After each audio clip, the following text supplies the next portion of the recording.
something absolutely and deeply wrong is happening in our society. I took a 2-kilogram weight used to weigh packages received at the post office and used it to bludgeon the deceased to death.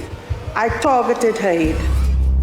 You know how there are places you consider to be unsafe and dangerous? Would a post office be one of those places? Well, for this girl, it was. This is the horrific story of the young girl that was killed and violated by a man that she trusted.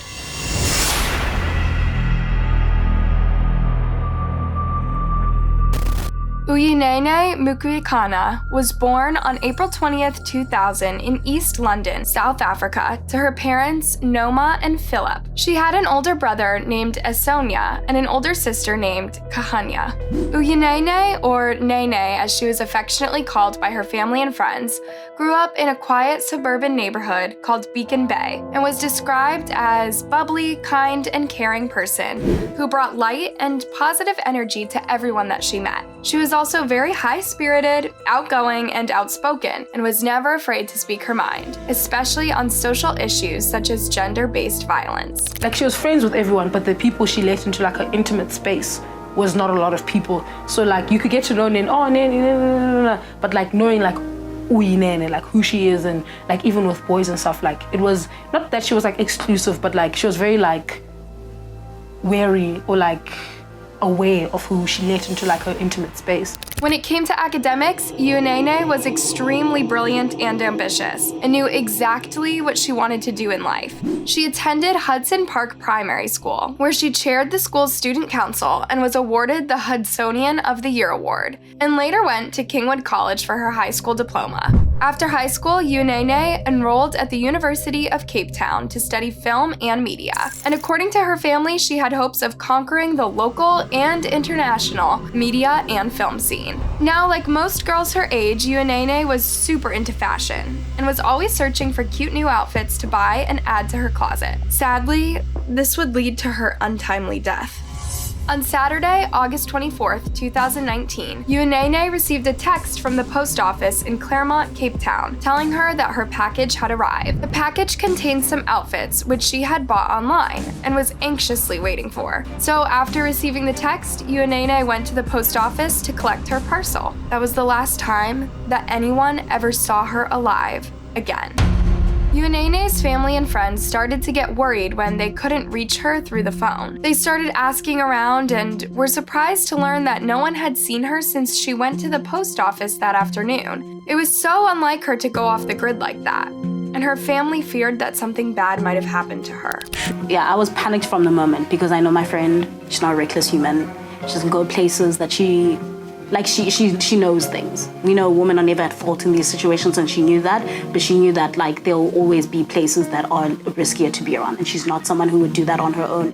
In the days that followed, a massive search involving police, friends, family members, and university students was conducted around the area with hopes of finding her alive and well. Her story was quickly picked up by various media stations, and soon the hashtag #BringNene was trending all over social media. We just put on all on our social media. If you've seen Uyinene, please message us. We like message influencers. Everyone knows someone who knows someone. 3 private detectives were also hired by Uyinene's family and the university to help speed up the search and hopefully bring Uyinene home unharmed. During this time, a cab driver came forward and said that he had dropped Uyinene off at the post office on Saturday at around 2 p.m., which was quite weird since the post office was supposed to be closed by then. Investigators went to the post office and started asking around, and learned that Uyinene had actually been there earlier that Saturday and was served by a guy called Luyanda Bota. This was also the last person to leave the post office that day. With this information, the police conducted a search around the post office, and that's when they came across some red stains that later matched Uyinene's DNA. But what really happened to her? So there's not much information about this guy. Luyanda, other than that he worked at the post office, was separated from his wife, and had been convicted for robbery, which then makes you wonder how he got the job at the post office in the first place. First time Luyanda met Uanene was on August 8th, when she passed by the post office to ask about her package. He told her that the package had not yet arrived and asked if she could have her number so that he could contact her as soon as it did arrive. But when Uanene's package arrived on August 16th, Luyanda didn't inform her as he promised. Instead, he held on to it, waiting for the perfect moment when he would be able to carry out his plans. That day happened to be August 24th, and he sent Uanene the text informing her to come and collect her parcel. Uanene got there at around noon, and Luyanda told her that the systems were down due to a power outage, and that she should come back later in the afternoon. That seemed like a reasonable request, and Uanene had no reason to doubt him since he was an employee there, and power outages were actually a common thing in the country. So she left and came back at 2 p.m. Only this time, she never left the post office alive. On August 26th, 2 police officers who were on patrol came across a human body in a field, burnt beyond recognition. An autopsy conducted on the body revealed that the cause of death was a head injury caused by a blunt object. A few days later, Luyanda was arrested in connection with Uanene's disappearance. And that's when he confessed that the body that was found was that of Uanene. Uanene's family and friends were completely devastated by the news of Uanene's death and the horrible, needless way in which she died. An emotional vigil was held in the university as students and staff came together to mourn one of their own. There's so much pain in the air. Some of us are extremely angry. Others are confused. Something absolutely and deeply wrong is happening in our society. The news of Uanene's death sparked a lot of outrage from the public, who felt that the government had failed to protect the women and young girls in the country. Protests exploded in Cape Town following the rape and murder of 19-year-old student Uyanene Mkhwetjana. Soon, mass gatherings took place across the country calling on government to take action against gender-based violence and forcing the president to acknowledge the outcry over rape and femicide. It's not right that young women have to think twice before they go into the public, into the streets. We want to live freely. We want to walk freely. Following the protests, South African President Cyril Ramaphosa announced reforms such as harder punishment for offenders and the public disclosure of the National Register for Sex Offenders. During his pre-trial hearing, the court heard Luyanda's confession and the gruesome details of everything that happened on that fateful day. In his confession, he said that when Uanene came to the post office earlier that afternoon, he asked her to come back later so that he could be alone with her. And to ensure that his heinous plan played out, he made an arrangement with his colleague, telling her to go home early and that he will lock up. When Uanene arrived, he locked the door behind her and made a move on her. But Uanene did not respond and she seemed really terrified. So Luyanda grabbed her and started to violate her, as Uanene fought with everything she had. At some point, she managed to break free from him and run for the door, but Luyanda caught up with her and knocked her to the ground. I dragged the deceased to the safe inside the post office. I locked her up inside the safe. The deceased screamed whilst inside the safe. I choked the deceased and she fought back and kicked me. I took a 2-kilogram weight used to weigh packages received at the post office and used it to bludgeon the deceased to death. I targeted her head. When he was done, he went out to get a drink at a nearby liquor store, and he contemplated what to do. He later returned to the post office and covered Uanene's lifeless body with a blanket, cushions, and a jersey, and then hid her in the safe before going home. The next day, on Sunday, August 25th, Luyanda came to the post office early in the morning to clean up the crime scene and then waited until it was dark to dispose of Uanene's body. I placed the body of the deceased in a large postal mail bag and carried her body to my motor vehicle. I transported the body of the deceased to a field in Linga Letu West and dumped it in a shallow hole. I then drove to a nearby petrol station and purchased petrol.